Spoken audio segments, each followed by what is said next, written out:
Hello বাচ্চারা, আজ আমি চলে এসেছি আমার নুব থেকে প্রো হওয়ার গল্প নিয়ে। তো চলো শুরু করা যাক।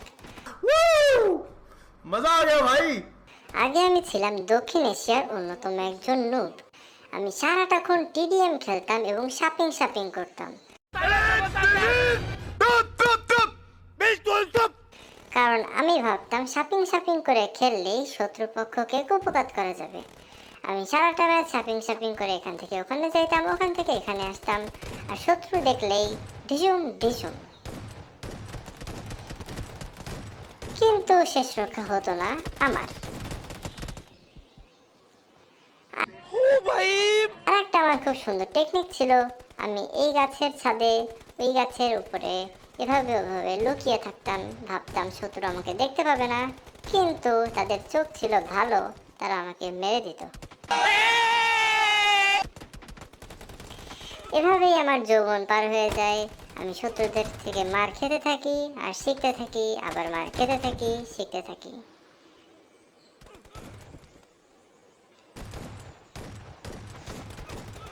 কিন্তু আমি কখনো হাল ছেড়ে দিই নাই, কারণ আমার থেকে খারাপও কিছু টিমমেট থাকতো যারা আমার কাছে মার খেয়ে যেত। एक दिन मर जाएगा।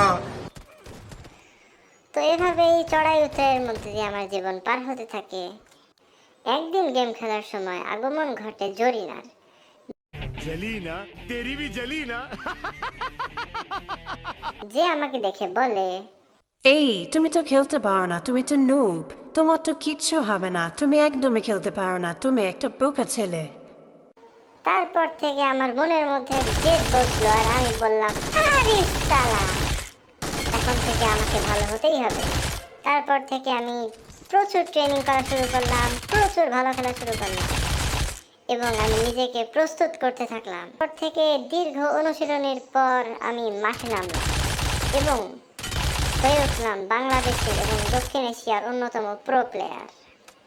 তারপর থেকে আমি যখন যেখানে এনিমি পাই তাকে মারা, ও মানে সব সময় তো আর মারা হয় না, তাই না?